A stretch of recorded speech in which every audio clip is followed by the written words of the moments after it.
must be dreaming. This is not a dream. This is a nightmare.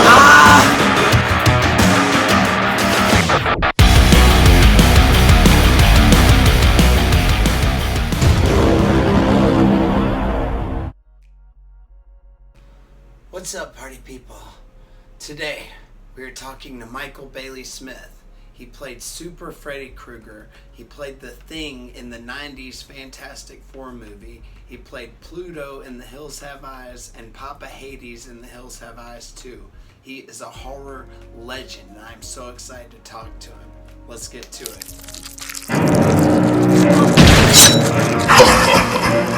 Happy Halloween.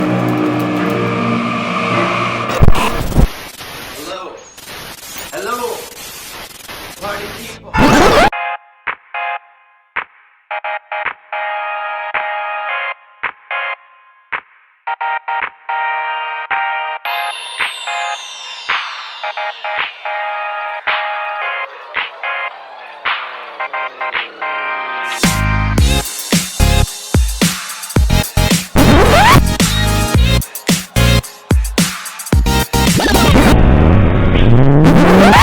Hey, Mr. Michael, how you doing? Good, sir. How are you? Doing great. Thank you so much for coming on. I really appreciate it. Yeah, I love those shades, man. Those are sweet. Oh, thank you. This is actually from our sponsor, Filthy Shades. I like it. Sell out if I get the opportunity. Yeah, there you go. But so normally when we start, we talk about what is your favorite movie or one of your favorite movies that I've done, or just movies that I like, just in general. Before that you haven't done. We're gonna get into all the super cool stuff that you have done. But what is something that just some favorite movies? Oh wow. My favorite. I'm a big Tom Cruise fan. I know it's popcorny and is whatever. I like Top Gun. I like Aliens. I like those types of movies. I like Alien, but I like Aliens better. I just did. I also like Shawshank Redemption, which is like a 180 from those types of movies, but I like that. There is a movie called The Last Starfighter. Have you seen that before?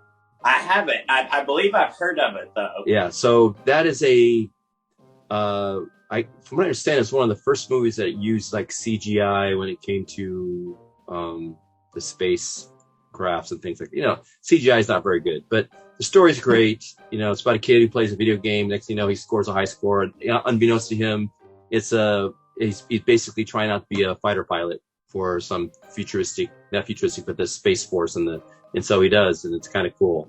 I love the movie. It's something like that. I love those. I love soundtracks too, of those types of movies. So yeah, that's what draws me to them.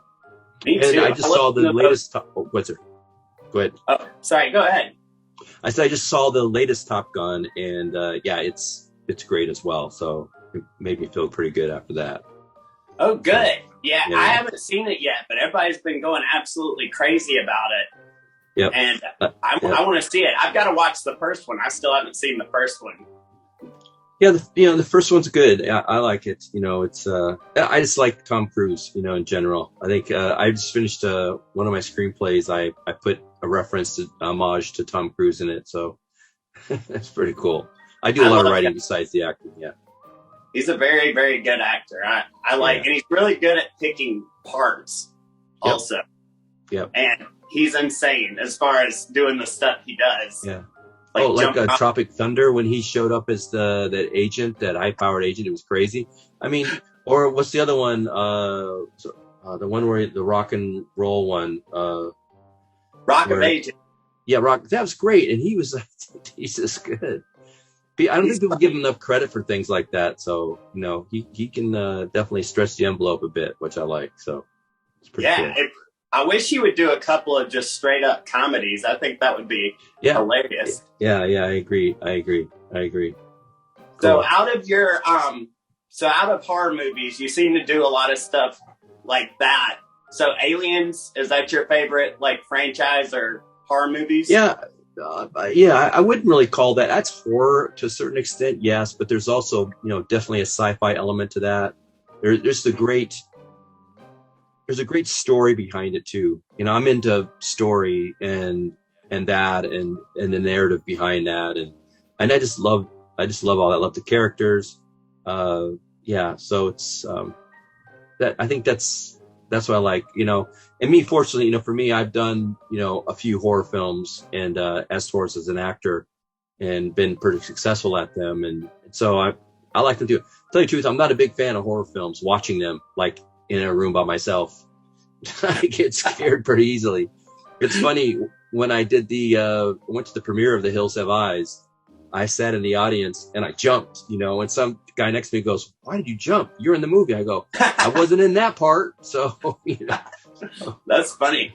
That is a very good movie. See, with some horror movies, they put like the story and like the characters like kind of second, and it suffers a lot. And I feel like they don't think about stories sometimes with horror movies. But I watched The Hills Have Eyes when I was like maybe 15, something like that. And I really liked it. I thought that it was there may or may not, most likely not a group of mutants that that kill people, but it was very real. Like the situations could actually happen.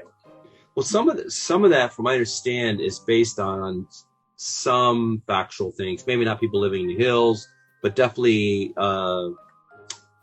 deformed, babies and things like that being exposed to radiation and stuff like that. So definitely doing nuclear tests and stuff. So yeah, I read that a lot of the pictures that they used at the beginning of the movie were actually from Agent Orange. Like they were from like birth defects from Agent Orange. And I also read that there was a guy named Sonny Bean in the Dark Ages that they based the original Hills Have Eyes on. Okay. There was a forest that everybody said was haunted in England, or it might have been Scotland, but either way. So people would go through there on their way between two cities, and a lot of them would never come back, and no one knew why. And it ended up that there had been a severely inbred family that lived out in these caves, and they would abduct all these people for years. There were generations, and that was what they would do. And yeah. I thought that was really interesting. I read somewhere that it was Scotland. I think I remember correctly. Someone else just mentioned that just recently too, on Facebook or Instagram, something like that, regarding that. So quite interesting. Cool. I actually did a whole video on The Hills Have Eyes about 3 years ago, because that's how much I like that movie. Because I like horror movies, and there are some that really stand out to me, and that one always has stood out to me a lot, because you're just it's very gets you. You're like that. It really stresses me out when I watch. That trailer scene is pretty vicious. I remember when it first came out, I went to the premiere and things like that, of course, but I went a couple weeks later, I went to the regular theater and sat in the back and just watched people's reactions. People didn't know who I was, of course. And so, and some people got up and walked out during the trailer scene. It's pretty intense, when you shoot the mother, and all that stuff, steal the baby. And it's funny, that baby, during the filming, the baby really liked me as Pluto. Because the baby doesn't know what scary is, right? They don't know what scary is. They just know loud noises or whatever. But I was really gentle with them. I goo-gooed and gaw-gawed with the baby, and it was pretty cool. So there's a whole scene that's cut out of me when we take the baby. We hand me and Lizard, we hand the baby over to I forgot the gentleman's name. He's passed away since then. But the character, the leader of the mutants, we hand the baby over to him. But so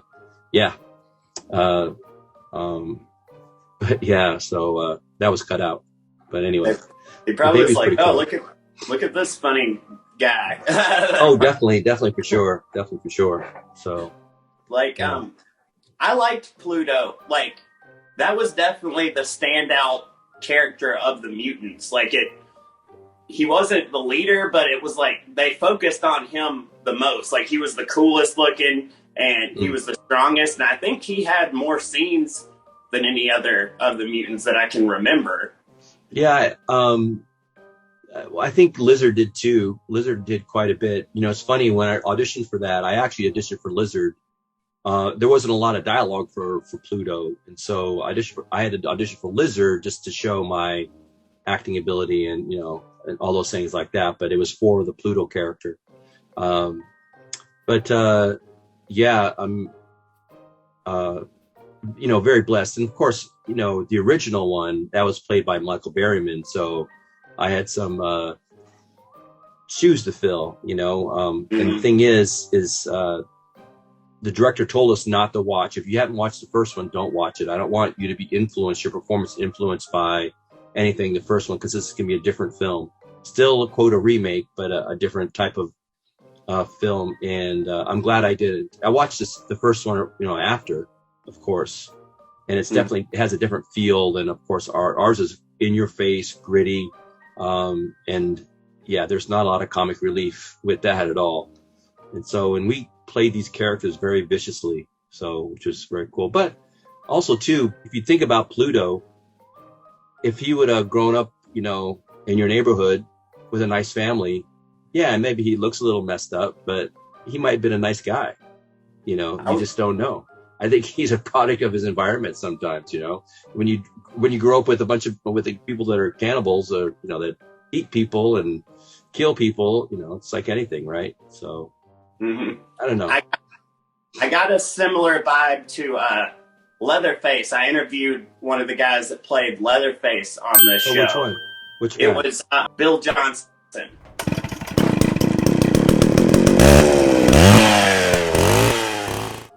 He played him kind of similar. He played him in a similar way to where you're like, he's not really a bad guy, I don't think. Like, he's just in a bad situation and doesn't know any better. Yeah. You know, how did you get into character to play Pluto? What were you, who were you basing it on, or what were you thinking about when you made him? Well, you know, I played a lot of football, you know, college football. I played, you know, I ended up in camp with the Dallas Cowboys a long time ago, before you were born, most likely, 1985. And then I was in the military before that. You know, I've done a lot of physical things, a lot of tough things. And so, you know, when it comes to physicality, when it comes to aggression and things like that, football, you kind of learn how to turn it on and turn it off when you're doing something like that. And I think you know, that's kind of how Pluto is. You can turn that on and turn it off. And when you turn it on, you watch out. You're like a bull in a china shop. You know, you're like a freight train. And like when you come through the door and whatever, you know, he's pretty singularly missioned. You know, he's you know, he's there to protect the family. He's there to survive, and you know, and they're there to eat. And when someone's like laying a trap, right? Hey, you know, if I'm a hunter and I've captured a rabbit or a deer or shot a deer or whatever it is, and that's the only food I'm having, guess what? I'm eating it, no matter what. And these people live out in the desert. It's not like they have a garden, you know, or they have a pen full of pigs or cows. I guess they're eating off humans, and so that's what they do. And that's the kind of, you have to have, so every bad guy that you play, like at least for me it is, every bad guy that I play, and I played tons of them. I played monsters, I played hitmen, I played neo-Nazis, I played prison guys, everything. Every bad guy, to make them come off real, is you have to believe that what you're doing is right. You're doing the right thing for whatever your environment is. You have to. And I bet there's a lot of people, bad guys, that are in history itself, I don't think they're doing evil. They're just on a mission. That's what they do. Now they're twisted, right? Their minds are twisted, which they don't conform to society, and they're doing, sick and disgusting things and things like that. But in their crazy minds, they think that they were doing the right thing. And for me as an actor, I got to think the same way. I got to think that what I'm doing is the right thing to do. I have to. It's for my family. I'm here to survive, and I need to eat. And these people come into my territory. Guess what? Now you're lunch. And that's how we played it. And nothing. And my getting ready was like, nothing's going to stop me. And I kept it under control, of course. But that's what it was. Like going like in the scene, the house scene where I went through the door. That's a real door. That's a real glass, pane door. It wasn't fake. There was no breakaway glass. That's just me with an pickaxe, cutting that thing diagonally across the door and busting through that. And all through there was all real stuff. Going through that wall is real. That was not fake. That's, going through that wall, all that stuff. The only thing that we set up was me grabbing him by one leg and throwing Doug through the window. He was on a ratchet or a cable to pull him through. Other than that, everything was straight up hardcore. That was it. So him trying to go up the stairs, me grabbing him, pulling down the stairs, that dog attacking me, that's all real. So now we train with the dog. I mean, I had a pad underneath my arm, because those dogs are pretty vicious and they're trained, like that. But there was no joke. It was a real thing. It came through. It really came through. Like I watched it with my girlfriend again a couple nights ago, and I was talking to her how visceral and intense that movie is. Because like the whole time, I can watch a lot of stuff like horror and stuff, and I'm kind of like, like that. It doesn't scare me or anything. But when I watched that movie, I was like, oh my gosh! Like I guess because you really were throwing people through walls and stuff. That's crazy. Yeah, no, all that's good. I mean, in the character, the actor who played Doug, he did most of it. We had a stunt guy when I drove him through the wall and things like that, of course. But for me, I did everything. So there was no stunt guy for me. So yeah, it never or hardly ever is. I do have a stunt guy that I use. His name's Tim Sitar, as they call him, Bubba. He's my when I do something crazy, like I have to get ratcheted out of a window or a high fall or something like that, he'll come in and do that for me. But everything else, I'm a pretty good fighter and I can move pretty good. So like I fought Jean-Claude Van Damme in Bulgaria in a movie called In Hell. So so and that was all me. That's all I trained in MMA and jiu-jitsu and ground fighting and kickboxing, all those things like that. So to make it look good, at least try to. You do a lot of stuff. Like I was reading about you, and like the more I read, I was like, wow, this guy has done everything. Like all the characters you played, and now hearing all that, that's impressive. That's really cool. Yeah, so like on Charmed, right? So I was on Charmed for 2 years, and I played 4 different characters. And people's like, well, how did you do that? Well, the characters have their own. Everyone has their own mannerisms. And I like to ground things in a physicality point of view. I did a movie called Monster Man. If you ever seen that movie, so if you haven't seen it yet, so it's Monster Man. So that one I played character Fuckface, right? And in that character, he has a jacked up walk, the way he talks, the way all those things like that. It's very fits in with the character of him being in a monster truck and getting thrown through the windshield, and his face is all messed up, and they wire it together. And he can't breathe very well. His hips jacked up, so he walks with a jacked up walk. So a lot of the physicality really informs the character that I play. And the same thing with Charmed. There's Beltazor, and he's like this demon, but he's almost like a Terminator, right? Right. Very few words, and words he says they're pretty powerful. And then you got someone like Shax, who killed Shannon Doherty off the show.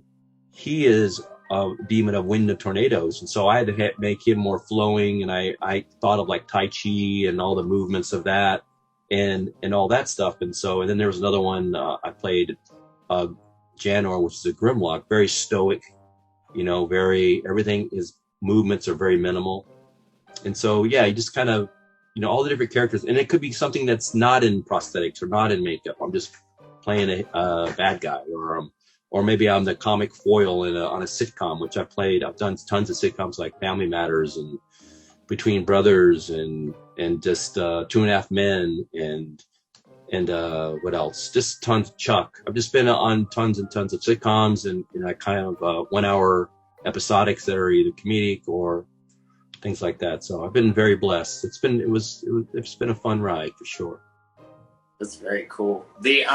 I played a monster in a movie that's not out yet, but it's supposed to be coming out on Netflix soon. And I didn't know whether to go too high and too intense or like start out low and work up into the character. How do you do that? Do you start out as like crazy as possible and then work your way down, or do you just kind of slowly build it until you start from the bottom of the top? Yeah, so as an actor, and most actors can attest to this, a script is never shot from page 1 to page 120 or 90 or whatever, right? It's never shot in chronological order. It's always set up by location, right? So it could be the beginning and the end. It's shot in this one location, and then each scene is different parts of the page. So what they try to do, and it's for being cost effective.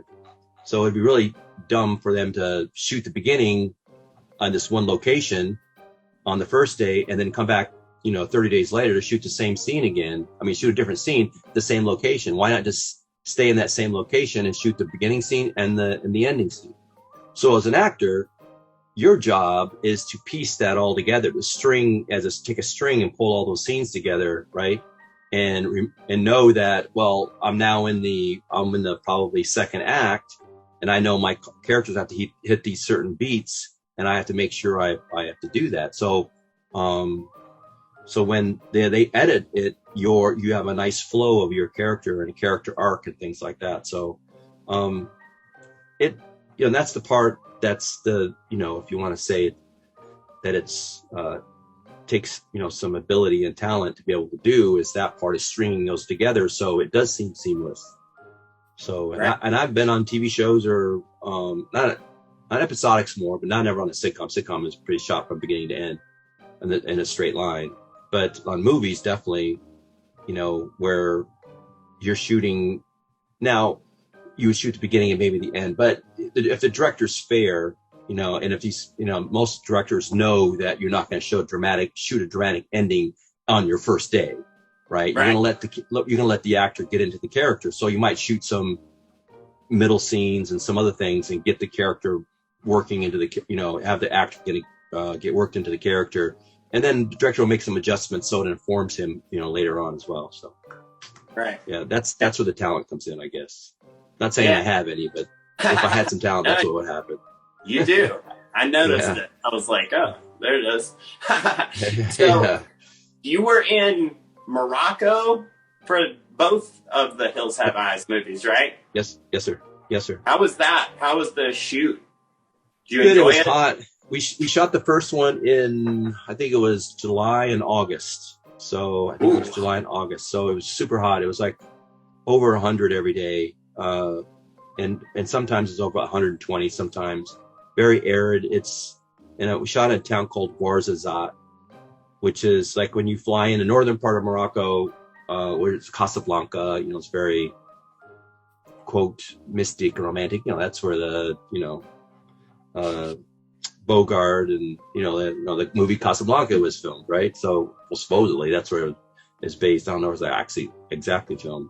But then there's other places like Marrakesh and other like very fancy and very romantic, well-known towns. But Ouarzazate is at the southern part of Morocco. It's close to the Sahara Desert. And so it is a place that I think every rock in the world goes to vacation. There's so many rocks. There's no plants. It's the most desolate place. From what I understand, they originally wanted to try to shoot it in the United States, somewhere like New Mexico, but they couldn't find enough place that was desolate enough. And there's planes kept flying over. Trust me, where we shot at in Morocco, in Ouarzazate, out in the desert, there is no life, no nothing. Now, the cool thing about on the set was kind of crazy is that they had this guy who was a lizard and snake wrangler. So there's a lot of snakes and lizards out there, right? They live in whatever. So it posed a bit of a threat to the cast and crew, especially snakes. So the story or the story has it is that at the beginning of the film they had to find a snake, that got cut in half during the barb thing that come across the road to blow up the tires for the truck. And so I had to find a snake. And so he took off for a couple days and came back with a bunch of snakes. It's just crazy. He just was a Moroccan guy, just lives out there in the desert. So pretty crazy. I'm surprised your makeup wasn't like melting off at that temperature. The people at KMB are the people that did the prosthetics. They're the best in the business. And Greg Nicotero and Howard Berger and those guys like that. But Greg was out there. Greg Nicotero is the N in KMB. And he, him and his crew came out there and they told me I have a good face for prosthetics. I'm not a big sweater. So, that's one of the things that sweating in the prosthetics, can destroy the glue and all those things like that, right? Loosen it up.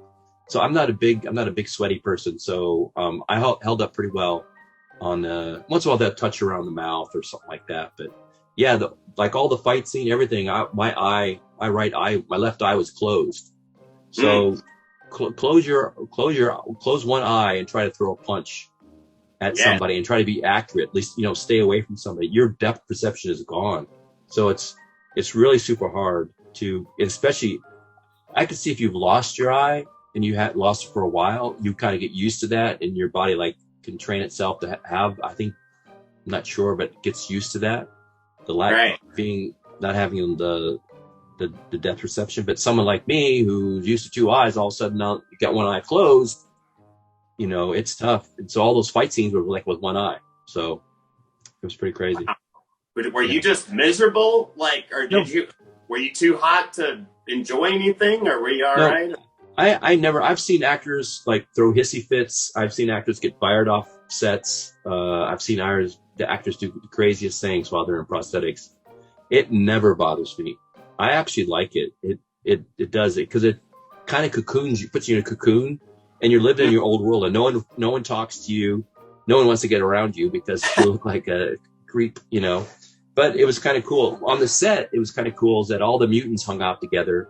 Even when we were out of prosthetics and we're back at the hotel, we all ate dinner together. And then all the people that were like the humans, the non-mutants, the family, they were all hanging out together. So once in a while we'll mix it up a little bit, but it was kind of funny how we even off the set, we were like a family. So it was cool.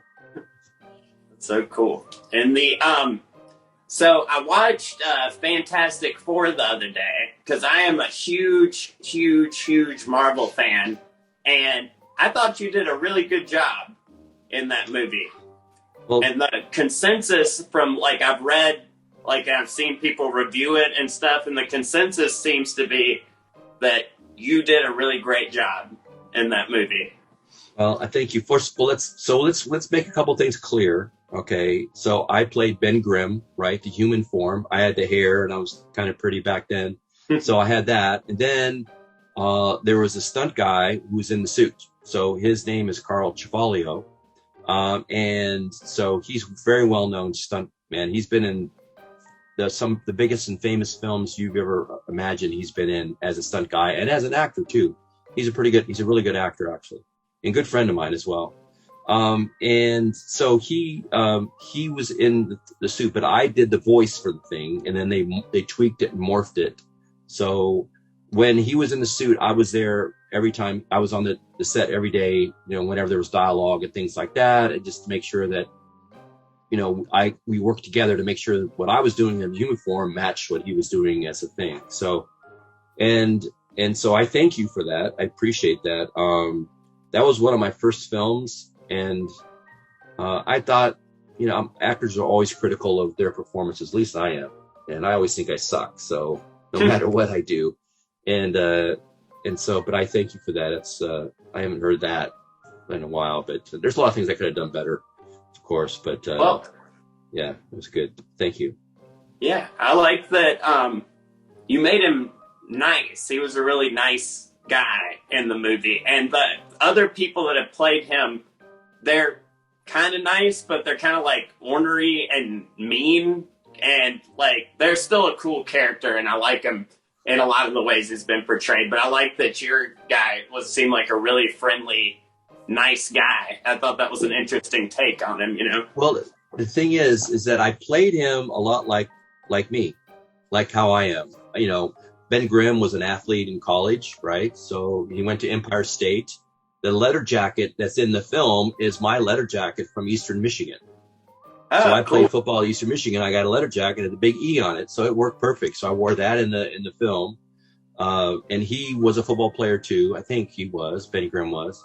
And so I put myself in Ben Grimm's position. You know, he's a good-looking guy. You know, he's big, he's muscular, all these things. He's the, you know, big man on campus, nice guy. You know, and all those things. But then this thing happens where he turns into this thing, right?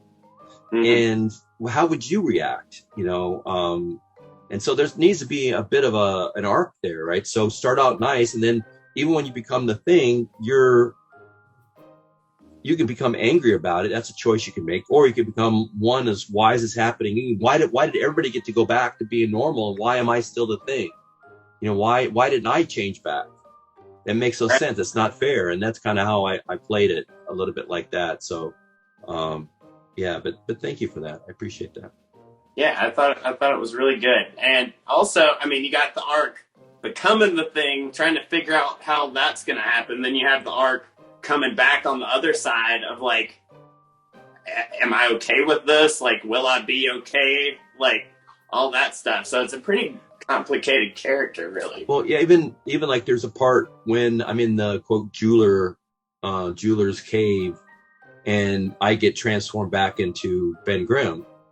There's that scene there. Mm-hmm. You know, I'm shirtless, whatever. I'm like, I'm gonna go. It's Florida time. I'm not the thing anymore. And then I'm like just so frustrated. I run out in the alleyway, you know, and I'm just screaming, you know, and destroyed on why this is happening. So I like those characters. And Ben Grimm is a lot like me. I remember on the set, Stan Lee showed up to the set, and yeah, it was great to meet him. And he come up to me and he said, you know, Michael, I have to tell you, you are what I envisioned when I created Ben Grimm. I'm like, thank you. I appreciate that. So that was really, really cool. The day he showed up was, the day when we were at the Baxter building, and we were, filming that bank scene where I run into Alicia Masters and knock her over, and, you know, I pick her up, and that's where that's where I start falling in love with her and things like that. So, but when we were off the set, he was there, and, it was nice. It was nice to meet him. And what he said something was pretty special, for sure. Yeah, I would lose my mind just even talk to Stanley, and for him to say something like that to me, I'm like, I need to go to the hospital. I'm going to have a stroke. Yeah. Or something. There have been people that have said things to me that have been pretty, I mean, trust me, I've been blessed. You know, listen, I think I'm a decent actor. You know, I don't think, you know, but there are people that have come up to me and said, man, I tell you, you are freaking really good. I'm like, really? Because I don't think I am at all. I just don't. I always think I suck. And so, I've had, one time I was doing Charmed, and my first time I was doing how I got Balthazar on Charmed. I was first doing a co-star on Charmed I was guest starring on Charmed as the Grimlock. It was on the episode All Halloween's Eve. Mm-hmm. And so it was pretty cool. I had a great scene. I knew this character just fit me, and I just was nailing every scene. It was really good. And the AD walked up to me, and he said, "Hey, Michael, come here for a second." He goes, "I have to tell you something." He goes, "The director came up to me during film and told me that you were one of the most talented actors he ever worked with in the last 5 to 6 years." And I'm like, "Wow!" What? I said, "Me? I mean, me? This guy, Michael Bailey Smith?" He goes, "Yeah, you." I'm like, he goes, "Why are you saying that?" I said, "Because I said, you know, it's funny because I tell my mom that, Mom goes, oh, they say it to everybody. She's always. Come on, Mom. she always brings me back down to reality. But I've had that a few times happen, where I've done films. Like I did a TV show called the movie called Town and Country. It had it had Goldie Hawn in it. It had Warren Beatty, Charlton Heston, Andy McDowell. It was a huge cast, like one of those casts, like, back in the day when you had something like Poseidon Adventure and had all these famous people in the movie. Mm-hmm. Same thing. The director come up to me and says, you were really good. I want to get your name and number because I want to use you on something else. I'm like, okay. The guy never called. I never got a call from anybody, but the guy comes up to you. And I've had that happen more than a few times like that. Or I've done like maybe a co-star on something. Like I did a co-star on Nash Bridges. And I played this police officer Mike Wills from Traffic. And very hardcore. And I thought they were expecting me to ride a motorcycle. No one asked me if I could ride a motorcycle. I can't. And so they want me to ride a big Harley police motorcycle in San Francisco up this hill. I'm like, I can't do that. They were freaking out and people were pissed, but I did such a great role in the scene. Guess what? They called me back.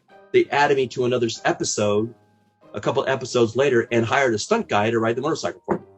That's awesome. So, really... it's craziness happens. Yeah.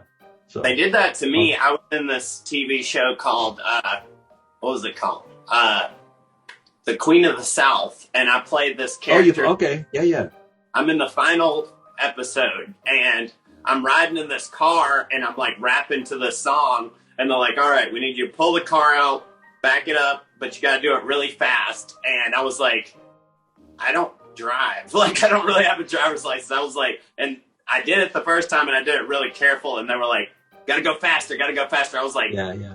The car may not be in the same shape. They're like, we got insurance. And I was like, all right. I finally got it, but one of the producers on Queen of the South is, I'll be working with I had a screenplay just got optioned. And, wow. That's going to go into production. Yeah. So, and so he was one of the producers on Queen of the South. Wow. So, good for you. How long have you been doing that stuff? How long have you writing? Yeah. I've been writing, for quite some time. But I've never shown anybody my stuff. I've written like 10 or 12 screenplays and I've never shown anybody this stuff. So the one that got optioned is called My Good Boy. And it's kind of semi-autobiographical. It's about a kid who grows up being picked on and beat up and uses football to gain his respect. And then when it's all taken away, he gets drawn into the underworld of Detroit and gets caught up with loan sharks and things like that. And he tries to get out of it. So it's pretty cool. Yeah, that sounds intense. That's cool. It's pretty intense. Yeah. It's cool you're getting to do stuff like that. That's like another really good creative avenue that'll be fun to. I love staying creative. I love writing. I love all that. So it's good. So I love creating characters. I love creating stories. I always say there's always two types of films, right? And you know this, and probably your audience knows this too. There's the one type of film you can go watch, like to me, like Transformers. I like the film. It was great. It was fun. But when you're done, you walk away. You don't think about it anymore. You're just like, oh, it's a fun film, right? Then there's other types of films you can watch, and then you're still thinking about the next day or the next week. Those are the kind of films I want to make.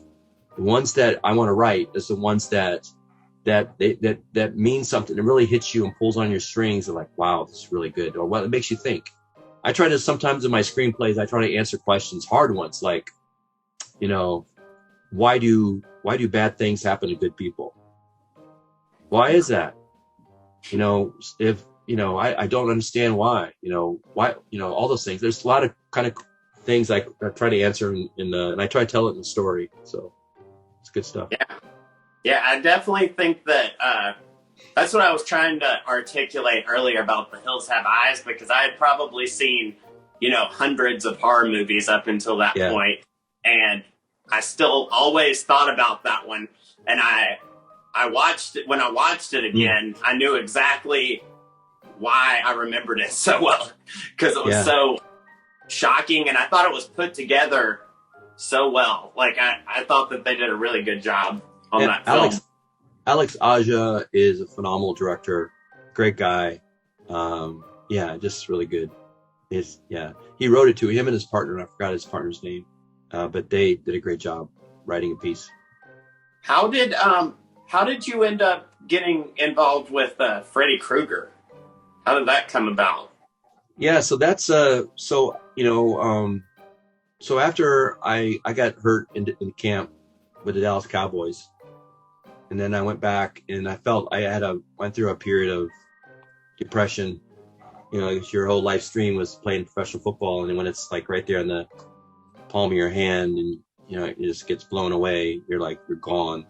You're left with nothing. So I ended up going back to Eastern Michigan and tried to start school again because I want to finish my degree. It was in computer science, and I just floundered around, got in some trouble, and finally I did finish it. And I met some gal there, and she was an aerospace engineer.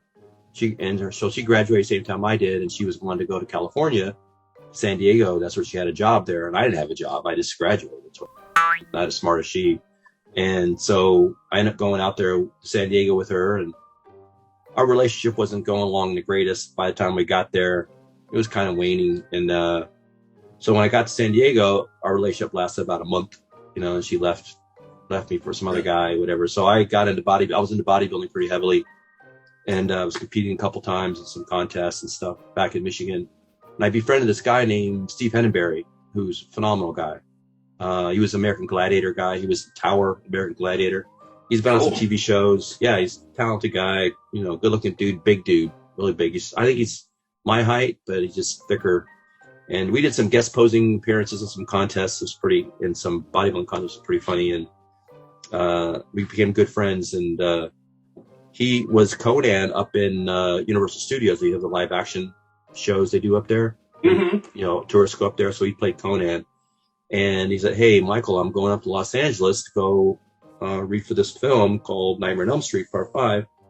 Why don't you come with me, and maybe you can audition, and either way, and then if you don't, whatever. After that, we'll go to Gold's Gym and train at Mecca Bodybuilding in Venice." I said, all right. So I was debugging software at Xerox, which I hated. I didn't like the 9-to-5 cubicle job. And so I took the day off from work and went up there. And the audition was really right there on Hollywood and Vine. You can't get any more Hollywood than that. It's on the Walk of Fame. There's the Brown Derby. There's the Hollywood sign we passed. All these things. We went into this office in third or fourth floor. And I was waiting in the foyer, and he went and auditioned, and they asked me, "Do you want to audition too?" I said, okay. So I went in and auditioned, and the director asked me if I could laugh like Freddy Krueger. And I said, yeah, I'll give it a try. And I laughed this big laugh. He goes, "That's fucking awesome. Guess what? You got yourself a job." And that's kind of how it happened. So I ended up getting a role, and and a week later or two, I was on the set. I had to quit my job at Xerox, and the next thing you know, I was on the set with Robert Englund, and I got my first couple lines. I got my SAG card, and I got to meet him, and we sat in the trailer together and talked about Freddy Krueger. And such a super nice guy. He could have been. Or he could have been all these things, but he wasn't. He was very gracious and very genuine and open. And I think that's what really drew me into wanting to become an actor. There's people like that. I've since my 30 years of doing this, I've ran into a lot of great people, and then I ran into a few people that were just pieces of crap. But that's how it is in real life too, right? So you work at your job, there's great people at your job, and then there's a couple of pieces of crap, right? You just avoid them. Sometimes when you're in a set, it's kind of tough because you got to work with the guy, right? So I can name off a few that were, the pieces of crap guys and gals. But mostly 90% everybody is really cool, and working on that was just great. There have not been very many people to play Freddy Krueger, at all. There's been you, the Haley, I forgot his last name. Yeah. And Robert Englund, and I think that's all that I'm aware of. I think there's one more. I think it was in 4 or 3. There's one person, I think, but I don't know. Yeah, there wasn't many. So there's only one. But there's only one Super Freddy. Right. Yeah. And I have an action figure. You rounded out my top 4. So I got you, I got Leatherface, Jason, and Michael Myers, and I'll have all my main people. So I was really excited to talk to you. Like, cool. Well, thank you. I appreciate that. No, it's good. Thank you. What advice do you have to new actors that are just starting out? Like, what would you say to somebody like that? Yeah, it's funny. I get this question quite a bit, and I was just talking to getting some new headshots done on Friday, and so, and I was talking to her about my 30-year career. Didn't happen by just chance. It happened with a lot of hard work and hustling, but before there was the internet, before there was online submissions, you would put your submissions for auditions, whatever, for to get an audition to casting directors in an envelope, and someone had to deliver that. Guess what? Every morning I was at my agent's office, getting buckets full of going around Hollywood, in North Hollywood, delivering envelopes to casting directors. That's what I did 5 days a week for months and months on end. I got to know Hollywood and North Hollywood and Studio City and everywhere very, very well. You just had to hustle, and that's what I did. When you first start out, when I first started, I did a ton of dating game shows. In the 90s, there were tons of dating game shows. I've done like 3 or 4 or 5 different dating game shows. I won I think 2 out of the 5 I did. Nothing ever happened with them, but I did those. Sometimes you got to do what you got to do to get what you want to get. And for me, for someone who's going to start out, you got to understand that one thing is that everybody is coming from all over the world to make it as an actor, period, right? Either you're a man or a woman, they're coming out there to make it as an actor.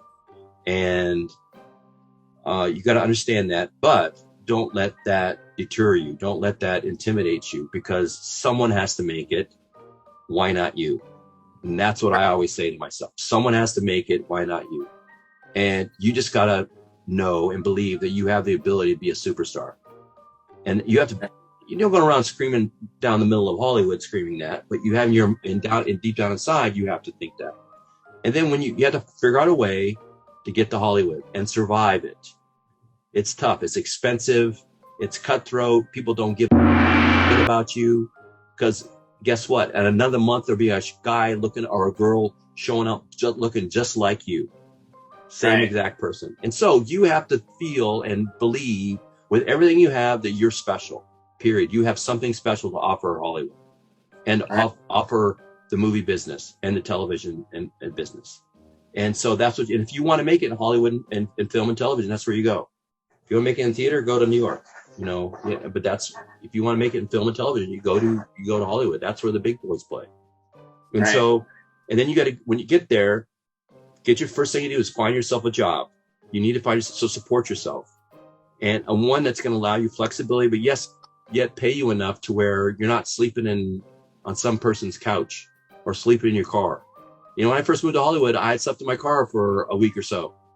I had to. So that's what you have to do. And then from there, get yourself into an acting class, a good one.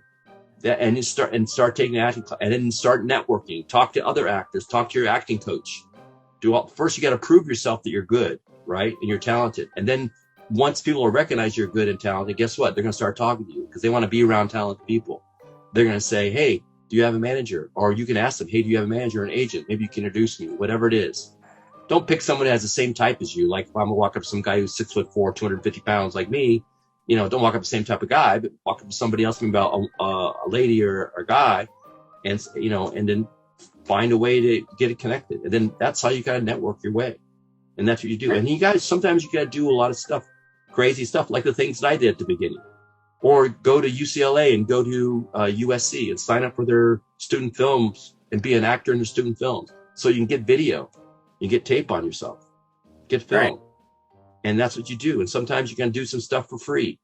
Sometimes you can do stuff for hardly any pay. And then all of a sudden you're going to get on a gig where, I got my SAG card. This is great. Next thing you know, oh, shoot, I'm getting paid. Oh, well, now I get a rate. Oh, now I'm getting double my rate. Next thing you know, oh, now I can make a living. Right. Now I'm freaking, that's what you do. And you work on trying to be creative and building your own projects and doing stuff like that. So there's no easy way to make this. Rarely does anybody just show up and, oh, you're perfect. You're the next superstar. Bam, you're it. Rarely does that ever happen. Rarely. 0.0001%. Most people are like me, overnight success, over a 10-year overnight success or 30-year overnight success, right? I'm just a working actor. It's what I am. I'm not a movie star. I don't get paid millions of dollars. I get paid well, but I don't get paid millions of dollars, but I make a living at it, right? And that's what you do. And you beg, borrow, steal, you find a way to make it happen. And just know that there's going to be a lot of no's. And you just got to know when you walk into an audition, and you know this, you're an actor, you walk into an audition, all you can control is what you do in that room in front of the casting director or the producers or the directors. You just do your best. And then once you walk out, I know it's hard to do, and it took me years to get over this. You got to forget about it and walk away and say, I planted a seed. Whew. Because what happens when you plant a seed, guess what happens? This is what happened to me. So I read for a Burger King commercial. This is like years ago. Read for a Burger King commercial. And I read for the commercial. I did a pretty good job. And I read for the director and whatever. And I didn't hear anything. So then about 4 years later, I get a call for an audition. So I go in for this pilot for Amazon. It was called Cocked. It was about 2 gun manufacturers that are competing for this to get this special type of rifle or whatever, this fantastic rifle, whatever, sophisticated rifle. And I get called for this audition, and I read and I do well. I get call back, do it again, call back, 3 callbacks. I finally get the role. I get on the set, and one of the PAs come up to me, hey Michael, the director wants to see you. So we were shooting in downtown Los Angeles, so they took me up to the 60th floor or 50th floor to some big building. And the director gets done with the scene, walks over to me and says, hey Michael, welcome to the set. He goes, I want to ask you a question. Do you know why I hired you? And I'm like, well, I hope it's because you thought I did a pretty good job in audition. He goes, you did, and you did a great job actually, but you auditioned for me for a Burger King commercial 4 years ago. I wanted to hire you, but the producers said they couldn't, but I remembered you and I wanted to hire you. And that just happened to me several times. So anytime you audition, anytime you do work, you're planting a seed. You're doing, and be gracious on the set. When you get on the set, you're the nicest person on the set. You'll do anything. If you do those things, your reputation will grow. And next thing you know, people are calling you to, hey, do this gig or that gig. So that's my advice. You got to bust, you got to hustle, and just keep positive, and and it will happen. Listen, I'm just some big ass that came from Michigan, I played some football, I was a paratrooper in the 82nd Airborne Division, I did all these other things, and I somehow found my way, chased some girl out to California, ended up making a career of 30 years as an actor. Why did that happen? Because you just can't say no. You just don't let them say no to you. You just keep going. You just keep doing it until you make it happen. And everybody talks about, I have a dream. Well, guess what? If you don't have, and I've heard this before, if you don't have a plan and a goal, those dreams just stay dreams. You got to turn those dreams into reality.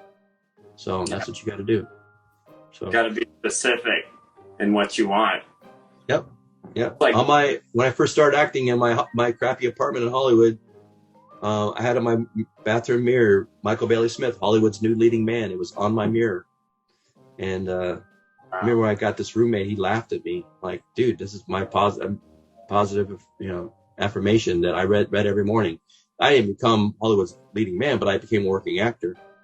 And I got pretty good at it, made a living at it. So, yeah, I think you've done a really good job. That's why I'm talking to you right now, because you're doing a really great job. I'm very thank you, sir. Excited that we got to talk. Is there anything you got going on that you want to tell the viewers about, or like a website or anything, or something you're working on, something like that?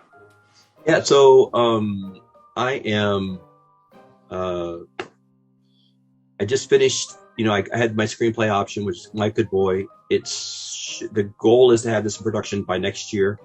It's going to move fast. They're very excited about it. So that's going to happen. So look for that in about 2 years coming out. I will continue to write, and I have another. I have a couple. And one I'm working on now is called Dark Sun, which is really cool. It's a sci-fi, like a mixture of aliens and Indiana Jones put together. So It's pretty cool. Yeah. So yeah. Awesome. Well, thank you, sir. I really appreciate you doing this. I've really enjoyed speaking with you. No, thank you, and thanks for having me, and thanks for reaching out to me. I appreciate it, and love your shirt, man. So, dude, it's good. Thank good you. Stuff. Appreciate it. I'll talk to you soon. I'll let you know when we have this all done and everything. Good. Sounds good, sir. Thank you. Have a good one. I'll see you. Okay. Bye-bye. Bye. All right, party people, that's about it. Thank you guys so much for watching. Thank you, Mr. Michael. I really enjoyed talking to you. And everybody, make sure to follow my page on Facebook, MC Popsicles World, and also check out my sponsors. First thing, shout out to my new sponsor, Ramicus.com. Go to their website and see the brand new MC Popsicle shop. There's official MC Popsicle merchandise, shirts, hoodies, phone cases, posters, anything you can imagine, and it's all there now, so go! Also, check out my brand new handmade MC Popsicle logo rug. I absolutely love it. It was made for me by my new sponsor, Step On It Rugs. Make sure to follow them. They do amazing work. Another thing I wanted to talk to you about was the Toy Stash. Follow them on Instagram. They just sent me this Leatherface figure, this Predator figure, and the Toxic Avenger figure. They specialize in like super vintage toys. So if there was something you played with when you were a little kid and you can't find it anymore, they probably have it like in the box. So go follow the Toy Stash on Instagram or Facebook. They are incredible. Check out all this stuff. Make sure to follow them, guys. You'll love it. If you like the shirt that I'm wearing, make sure to go to getonboardman.com and order a shirt. They have all kinds of amazing wearable art. And make sure to follow Designs by Galarza. They made that cool custom popsicle hat that I was wearing a second ago. And they can make you your own custom merchandise, so make sure to hit them up. Also, shout out to my shoe sponsor, Solsfing. They make amazing future sneakers that are just bananas. Please follow them on Instagram. You will love their selection.